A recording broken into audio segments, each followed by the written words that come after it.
Hi students, ഇന്ന് നമ്മൾ പഠിക്കാൻ പോകുന്നത് 9ാം ക്ലാസ്സിലെ 3rd ചാപ്റ്ററായ പാരലൽ ലൈൻസ് അഥവാ സമാന്തര വരകളിലെ 11ാമത്തെ ഭാഗമാണ്. അതായത് പേജ് നമ്പർ 59-ലെ ക്വസ്റ്റ്യൻ 3 ആണ് നമ്മൾ ഇന്ന് ഡിസ്കസ് ചെയ്യുന്നത്. ക്വസ്റ്റ്യൻ ഇതാണ്. ഇവിടെ 2 പാർട്ടുണ്ട്. ആദ്യത്തെ പാർട്ട് ആദ്യം നമുക്ക് ചെയ്യാം. In the picture, the median from the top vertex of a triangle and the lines joining the other 2 vertices to the centroid are drawn to divide the triangle into 4 smaller triangles. Calculate what fraction of the area of the whole triangle is the area of each small triangle. അതായത് ഇവിടെ figure തന്നിട്ടുണ്ട്.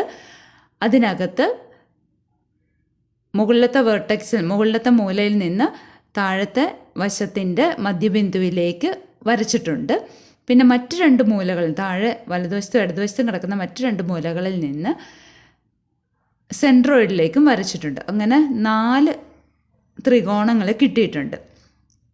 Centroid എന്ന് പറഞ്ഞാൽ മധ്യമ കേന്ദ്രം എന്ന് പറഞ്ഞാൽ ഓരോ മൂലകളിൽ നിന്നും എതിർവശത്തെ മധ്യബിന്ദുവിലേക്ക് വരയ്ക്കുമ്പം കൂട്ടിമുട്ടുന്ന പോയിൻ്റാണ് മധ്യമ കേന്ദ്രം അഥവാ സെൻട്രോയിഡ്. ഇനി ഇവിടെ ഓരോ ത്രികോണത്തിൻ്റെയും ഏരിയ, പരപ്പളവ്, വലിയ ത്രികോണത്തിൻ്റെ പരപ്പളവിൻ്റെ എത്ര ഭാഗമാണത്.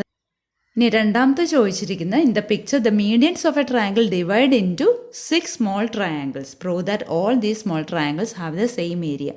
അപ്പോൾ ഇവിടെ മീഡിയൻസ് എല്ലാം കൂടെ വരച്ചിട്ടുണ്ട്.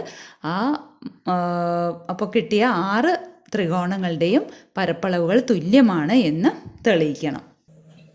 ഇതാണല്ലോ നമ്മുടെ ആദ്യത്തെ ഫിഗർ. ആ ഫിഗറിന് വലിയ ട്രയാങ്കിളിന് ABC എന്ന പേര് കൊടുത്തു. ഇനി മീഡിയൻ ആണെന്ന് പറഞ്ഞിട്ടുണ്ട് അല്ലേ. അതായത് മിഡ് പോയിന്റിലേക്ക് വെർട്ടെക്സ് എന്ന് വരയ്ക്കുന്ന വര. എയിൽ നിന്ന് Q എന്നെടുക്കുന്നു. ഞാൻ ഇതിനെ ഈ മിഡ് പോയിന്റിനെ, അതായത് BCയുടെ മിഡ് പോയിന്റിനെ Q എന്നെടുക്കുന്നു. ഇനി ഇവിടെ നിന്നും മീഡിയൻസ് ആണ് വരച്ചിരിക്കുന്നത്. അത് ഇങ്ങി വരെ എക്സ്റ്റെൻഡ് ചെയ്തിട്ടില്ല എന്ന് മാത്രമേ ഉള്ളൂ. അതെല്ലാം കൂടെ മീറ്റ് ചെയ്യുന്ന പോയിന്റാണ് ഇത്. G, അത് സെൻട്രോയിഡ് അല്ലേ. നമ്മൾ സാധാരണ G ആണ് എടുക്കാറ്. ഇനി നമുക്കിവിടെ 4 ട്രയാങ്കിൾസ് ഉണ്ട്. ആ 4 ട്രയാങ്കിൾസിൻ്റെയും ഏരിയകൾ കണ്ടുപിടിക്കണം. അത് വലിയ ട്രയാങ്കിളായ ABCയുടെ ഏരിയയുടെ എത്ര ഫ്രാക്ഷൻ ആണെന്നാണ് കണ്ടുപിടിക്കേണ്ടത് അല്ലേ. അതാണ് ക്വസ്റ്റ്യനിൽ ചോദിച്ചിരിക്കുന്നത്. അപ്പോൾ നമുക്ക് ഓരോന്നും സെപ്പറേറ്റ് കാണാം. ആദ്യം നമുക്ക് ABQ എന്ന ഈ ഇത്രയും ട്രയാങ്കിളിൻ്റെ ഏരിയ ആണ് നമ്മൾ കണ്ടുപിടിക്കുന്നത്. ട്രയാങ്കിളിൻ്റെ ഏരിയ കാണാനുള്ള ഇക്വേഷൻ എന്താണ്? ½ അല്ലേ. Half into base into height. നമുക്ക് എല്ലാവർക്കും അറിയാവുന്നതാണ്. അപ്പോൾ ഈ ട്രയാങ്കിളിൻ്റെ ഏരിയ കാണാൻ വേണ്ടി നമുക്ക് ഹൈറ്റ് വേണം. അപ്പം ഞാനിവിടെ ഗ്രീൻ കളറിൽ ഹൈറ്റ് മാർക്ക് ചെയ്തിട്ടുണ്ട്. അതിനെ H എന്ന് തന്നെ നമുക്ക് എടുക്കാം. അപ്പോൾ ആദ്യം നമുക്ക് ഏരിയ ഓഫ് ട്രയാങ്കിൾ ABQ കണ്ടല്ലോ. ABQ കാണാം. അതെന്ന് പറയുന്നത് ഹാഫ് ബേസ് BQ ആണല്ലോ. ഹാഫ് ഇൻറ്റു BQ ഇൻറ്റു ഹൈറ്റിനെ, ഈ ഗ്രീൻ കളറിനെ H എന്ന് തന്നെ എടുക്കാം.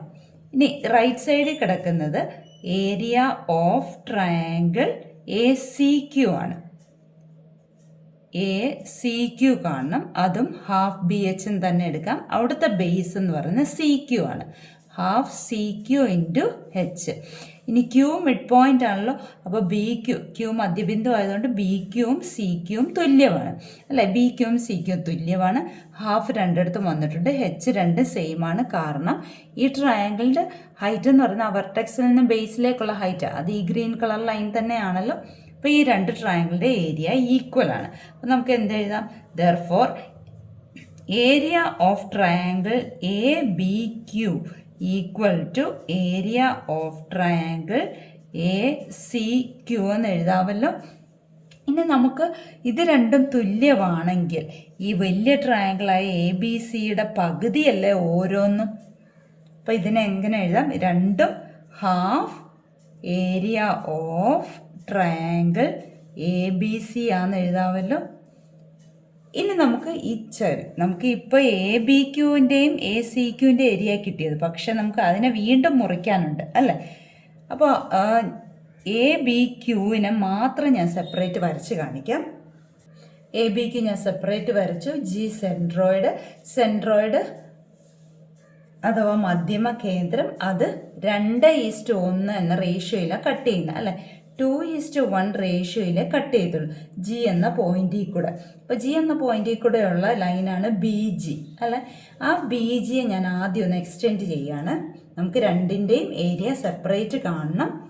കണ്ടല്ലോ, നമ്മളിത് എന്തിനാണ് വരയ്ക്കുന്നതെന്ന് വെച്ചാൽ അൺഈക്വൽ ഡിവിഷൻ, തുല്യമല്ലാത്ത ഡിവിഷനിൽ നമ്മൾ ഈ റേഷ്യോ നമ്മൾ പഠിച്ചതാണ് അല്ലേ. ഇത് രണ്ടും ഒന്നുമല്ലേ, തുല്യമല്ലല്ലോ. അപ്പോൾ ഈ ബി ജിക്ക് പാരലായിട്ട് എ കൂടെയും ക്യൂ കൂടെയും പാരലൽ ലൈൻസ് വരയ്ക്കാൻ പോവാം. കണ്ടല്ലോ, 3 പാരലൽ ലൈൻസ് അതിനെ 2:1 റേഷ്യോയിൽ ജി എന്ന പോയിന്റിൽ കൂടെ കട്ട് ചെയ്യുന്നു. അപ്പോൾ ഈ മുകളിൽ കിടക്കുന്ന ട്രയാങ്കിളിൻ്റെ ഏരിയയും കാണണം, താഴെ കിടക്കുന്ന ട്രയാങ്കിളിൻ്റെ ഏരിയയും കാണണം. ഇത് 2:1 റേഷ്യോയിൽ കട്ട് ചെയ്യുന്നതുകൊണ്ട് ഈ ട്രയാങ്കിളിൻ്റെ ഏരിയകളും 2:1 റേഷ്യോയിലാണ് കട്ട് ചെയ്യുന്നത്. നമ്മൾ അവിടെ പഠിച്ചു. അതായത് A G is to G Q എന്ന് പറയുന്നത് 2:1 ആണ്. അപ്പോൾ area of triangle A B G, മുകളിലത്തെ triangle, is to area of triangle Q B G, താഴത്തെ ട്രയാങ്കിൾ, അതും 2:1 റേഷ്യോയിലേ കട്ട് ചെയ്യത്തുള്ളൂ. അപ്പോൾ ഓരോന്നും നമുക്ക് സെപ്പറേറ്റ് കാണണം അല്ലേ. അപ്പോൾ ടോട്ടൽ 3 ഉണ്ട്. 2+1 3 ഉണ്ട്. അതിൽ 2 ഭാഗം മുകളിലെടുത്തു, 1 ഭാഗം താഴെ എടുത്തു. അപ്പോൾ മുകളിലത്തെ നമുക്ക് ആദ്യം കാണാം. Area of triangle A B G നമുക്ക് ആദ്യം കാണാം.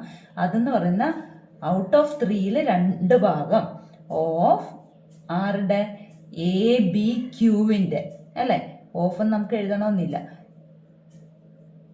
Area of triangle A B ക്യൂവിൻ്റെ 3ൽ 2 ഭാഗം എടുത്തു. ഇനി എ ബി ക്യൂവിൻ്റെ ഏരിയ എത്രയാണ്? എ ബി സിയുടെ പകുതിയാണ്. അപ്പോൾ ഇതിനെ എങ്ങനെ എഴുതാം? 2/3 ഇൻറ്റു ഈ എ ബി ക്യൂവിൻ്റെ ഏരിയയ്ക്ക് പകരം 1/2 area of triangle A B C എന്ന് എഴുതാമല്ലോ. ഈ 2ഉം 2ഉം ക്യാൻസൽ ആയിപ്പോയില്ലേ. ബാക്കി എന്തുണ്ട്? 1/3 area of triangle A B C. അപ്പോൾ മുകളിലത്തെ ഏരിയ കിട്ടിയല്ലോ. ഇനി താഴത്തതും അതുപോലെ കണ്ടുപിടിക്കാം. താഴത്തെ പേര് ക്യൂ ബി ജി. അപ്പോൾ area of triangle Q B G, triangle Q B G എന്ന് പറയുന്നത് ടോട്ടൽ 3 ഉണ്ടായിരുന്നതിൽ 1 ഭാഗം. അപ്പോൾ 1/3 area of triangle A B Q എന്ന് എഴുതാമല്ലോ. ഇനി എ ബി ക്യൂവിൻ്റെ ഏരിയ എന്ന് പറയുന്നത് 1/2 area of triangle A B C ആണ്.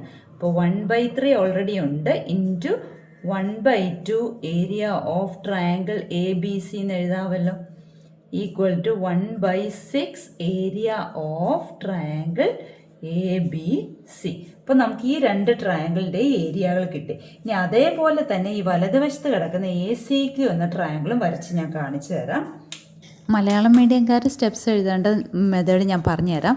അതായത് ഇവിടെ ഏരിയ എന്നുള്ളൊരു ഒറ്റ വാക്ക് മാത്രമേ വരുന്നുള്ളൂ. ഏരിയയുടെ മലയാളം വാക്ക് പരപ്പളവാണ്. അപ്പോൾ area of triangle A B Q എന്നുള്ളതിന് എ ബി ക്യൂവിൻ്റെ പരപ്പളവ് അങ്ങനെ എല്ലായിടത്തും എഴുതിയാൽ മതി. ആ ത്രികോണത്തിൻ്റെ പേരെഴുതുക, ഇൻ്റെ പരപ്പളവ് എന്നെഴുതിയാൽ മാത്രം മതി. ഇവിടെ എ സി ക്യൂ ആണ് നമ്മൾ എടുക്കുന്നത്. അതും എ ക്യൂവിന് ജി എന്ന പോയിന്റ് 2:1 റേഷ്യോയിൽ കട്ട് ചെയ്യുന്നതുകൊണ്ട് ഈ മുകളിലത്തെ ട്രയാങ്കിളിൻ്റെ ഏരിയ ഈസ്റ്റു താഴത്തെ ട്രയാങ്കിളിൻ്റെ ഏരിയയും 2:1 തന്നെ ആയിരിക്കും അല്ലേ. അപ്പോൾ A G is to G Q 2:1 ആയതുകൊണ്ട് area of triangle A C G is to area of triangle Q C G equal to 2:1. ഇതേപോലെ തന്നെ. അപ്പോൾ ഓരോന്നും സെപ്പറേറ്റ് നമുക്ക് കാണാം. Area of triangle A C G നമുക്ക് ആദ്യം കാണാം. Equal to A C G എന്ന് പറയുന്നത് ടോട്ടൽ 3 ഉണ്ട്, 2+1 3 ഉണ്ട്. അതിൽ 2 പോർഷൻസ് മുകളിലത്തെ എടുത്തു.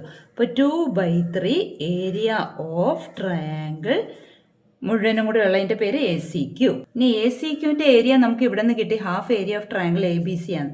അപ്പോൾ 2/3 into half area of triangle A B C. 2ഉം 2ഉം ക്യാൻസൽ ആയി പോയിട്ട് ബാക്കി 1/3 area of triangle A B C എന്ന് കിട്ടിയല്ലോ. ഇനി അതേപോലെ തന്നെ താഴത്തവും കാണണമല്ലോ. Area of triangle Q C G equal to, അത് എത്ര പോർഷൻ എടുത്തു? 1 പോർഷൻ ഔട്ട് ഓഫ് 3. 3ൽ 1 ഭാഗം എടുത്തു. Area of triangle A C ക്യൂവിൻ്റെത്, എ സി ക്യൂവിൻ്റെ ഏരിയ എന്ന് പറയുന്നത് half area of triangle A B C ആണ്. അപ്പോൾ 1/3 into half area of triangle A B C എന്ന് എഴുതാമല്ലോ. ഇപ്പോൾ ടോട്ടൽ എത്ര വന്നു? 1/6 area of triangle A B C എന്ന് കിട്ടിയില്ലേ?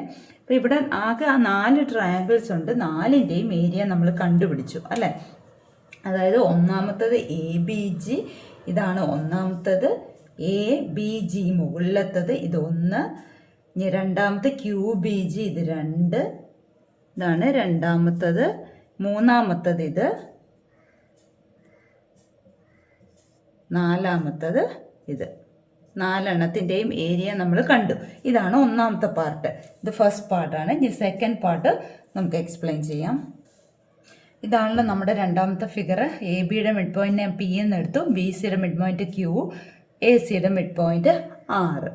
ഇനി ഇവിടെ 4 ട്രയാങ്കിളിൻ്റെ ഏരിയാസ് കണ്ടുപിടിക്കണം. പക്ഷെ നമ്മളിവിടെ ഓൾറെഡി ഏതൊക്കെ കണ്ടുപിടിച്ചു? ഈ ബ്ലൂ കളറിൽ ഇതും കണ്ടുപിടിച്ചു, ഇതും കണ്ടുപിടിച്ചു അല്ലേ?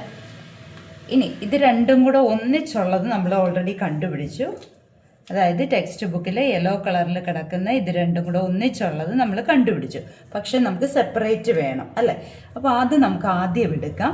പിന്നെ നമുക്കറിയാവുന്ന എന്താണ്? പി മിഡ് പോയിന്റ് ആണ് ആരുടെ? എ ബിയുടെ. കാരണം മീഡിയൻ ആണ്, മധ്യബിന്ദുവിലേക്കാണ് നമ്മൾ വരയ്ക്കുന്നത് അല്ലേ? പി മധ്യബിന്ദു ആയതുകൊണ്ട് ഇത് ഏത് റേഷ്യോയിലെ കട്ട് ചെയ്യത്തുള്ളൂ? 1:1 റേഷ്യോയിലെ കട്ട് ചെയ്യത്തുള്ളൂ. അപ്പോൾ ഈ 2 മഞ്ഞ കളറിലെ ട്രയാങ്കിളിൻ്റെ ഏരിയകൾ തുല്യമാണ് അല്ലേ? അപ്പം അത് നമുക്ക് ആദ്യം എഴുതാം. Area of triangle A P G equal to area of triangle B P G. കാരണം എന്താണ്? P is the midpoint of A B ആണല്ലോ. അപ്പോൾ ഇതിൻ്റെ രണ്ടിൻ്റെ ഏരിയകൾ തുല്യമായി. പക്ഷേ ഇത് രണ്ടും കൂടെ 2/3 area of A B Q അല്ലേ? അപ്പോൾ രണ്ടും കൂടെ 2/3 area of A B Q ആണ്. ട്രയാങ്കിൾ എ ബി ക്യൂവിൻ്റെ 2/3 ആണ്. പക്ഷേ ഇത് രണ്ടും തുല്യമായതുകൊണ്ട് ഓരോന്നും ഈ 2/3 ഏരിയ ഓഫ് എ ബി ക്യൂവിൻ്റെ പകുതിയല്ലേ? പകുതി എന്ന് പറയുന്നത് ഹാഫ് അല്ലേ? അപ്പോൾ ഈ 2 ഉം 2 ഉം ക്യാൻസൽ ആയിട്ട് ബാക്കി എന്ത് വന്നു? 1/3 area of triangle A B Q എന്ന് വന്നില്ലേ? പക്ഷെ നമുക്ക് എ ബി ക്യൂ ആയിട്ടല്ല റിലേഷൻ വേണ്ടത്, എ ബി സിയു ആയിട്ടാണ്. ഇനി എ ബി ക്യൂ എന്ന് പറയുന്നത് half triangle A B C ആണ് നമ്മൾ ആദ്യമേ കണ്ടുപിടിച്ചു. അപ്പോൾ 1/3 into half area of triangle A B C എന്ന് എഴുതാമല്ലോ. അപ്പോൾ ഇതെന്താണ്? 1/6. നമുക്ക് ഫ്രാക്ഷൻ മൾട്ടിപ്ലൈ ചെയ്യാൻ അറിയാം. മുകളിൽ ന്യൂമറേറ്റർ തമ്മിൽ മൾട്ടിപ്ലൈ ചെയ്യുക, ഛേദങ്ങൾ തമ്മിൽ മൾട്ടിപ്ലൈ ചെയ്യുക, ഡിനോമിനേറ്റേഴ്സ് തമ്മിൽ മൾട്ടിപ്ലൈ ചെയ്യുക. അപ്പോൾ area of triangle A B C എന്ന് കിട്ടിയില്ലേ? അപ്പോൾ ഇവിടെ നമുക്ക് 2 എണ്ണത്തിൻ്റെ ഏരിയ നമുക്ക് ഒറ്റയടിക്ക് കിട്ടിയ 1/6 area of triangle A B C. ഇനി അതേപോലെ തന്നെ പച്ച കളറിലെ 2 ട്രയാങ്കിളുകളുണ്ട് അല്ലേ? പച്ച കളറിലെ 2 ട്രയാങ്കിളുകൾ എന്ന് പറഞ്ഞാൽ ഇതും ഇതും. ടെക്സ്റ്റ് ബുക്കിൽ ഗ്രീൻ കളറാണ് കിടക്കുന്നത്. അത് മുഴുവനും കൂടെ എത്രയാണ്? 2/3 area of triangle A C Q ആണ്. പക്ഷെ 6 മിഡ് പോയിന്റ് അല്ലേ? അപ്പോൾ ഇവിടെയും 1:1 റേഷ്യോയിലല്ലേ കട്ട് ചെയ്യുന്നത്. അപ്പോൾ ഓരോന്നിൻ്റെയും ഏരിയ തുല്യമാണ്. അപ്പോൾ നമുക്ക് ഇതുപോലെ തന്നെ എഴുതാം. Area of triangle A R G equal to area of triangle C R G. ഈ 2 പച്ച കളറിലെ ട്രയാങ്കിളുകളുടെ ഏരിയയും തുല്യമാണ്. അത് രണ്ടും കൂടെ കൂട്ടി എത്ര വരും? 2/3 area of triangle A C Q ആണല്ലോ രണ്ടും കൂടെ. പക്ഷെ ഓരോന്നും തുല്യമായതുകൊണ്ട് ഓരോന്നും അതിൻ്റെ പകുതിയാണ്, ഹാഫാണ്. ഇപ്പോൾ 2 ഉം 2 ഉം ക്യാൻസൽ ആയിട്ട് 1/3 area of triangle A C Q എന്ന് കിട്ടിയല്ലോ. ഇനി area of triangle A C Q എന്ന് പറയുന്നത് ഈ എ ബി സിയുടെ പകുതിയല്ലേ? അപ്പം 1/3 ഇൻറ്റു ഇതെന്ന് പറയുന്നത് എ ബി സിയുടെ പകുതി, half area of triangle A B C. അപ്പോൾ എന്ത് വന്നു? 1/6 area of triangle A B C. അപ്പോൾ ഇവിടെ നമുക്ക് 6 ട്രയാങ്കിളിൻ്റെ ഏരിയ കിട്ടി. ഈ ബ്ലൂ കളറിലെ 2 ട്രയാങ്കിളിൻ്റെ ഏരിയ നമ്മൾ നേരത്തെ ക്വസ്റ്റ്യൻ കണ്ടുപിടിച്ചു. ഇത് സെക്കൻഡ് ക്വസ്റ്റ്യൻ ആണ്. അപ്പോൾ ഇവിടെ 2 എണ്ണം നമുക്ക് കിട്ടി. അതായത് ഈ യെല്ലോ കളറിലെ രണ്ടെണ്ണം, ഈ യെല്ലോ കളറിലെ രണ്ടെണ്ണമാണ് ഇത് രണ്ടും, ഈ ഗ്രീൻ കളറിലെ രണ്ടെണ്ണമാണ് ഇത് രണ്ടും. അത് രണ്ടും തുല്യമാണ്. ഇനി ഇതിൽ നിന്ന് നമുക്ക് എന്ത് എഴുതാം? ഇതെല്ലാം 1/6 area of triangle A B C. ഈ ബ്ലൂ കളറും നേരത്തെ നമ്മൾ പ്രൂവ് ചെയ്തു. അപ്പോൾ ലാസ്റ്റ് ആൻസർ ആയിട്ട് എന്ത് എഴുതാം? Area of all the 6 triangles are equal. ഓരോന്ന് എത്ര വെച്ചാണ്? 1/6 area of triangle A B C. Question ഇത്തിരി വലുതാണെങ്കിലും ആൻസർ സിമ്പിളാണ്. എല്ലാവരും എഴുതി പഠിക്കുക.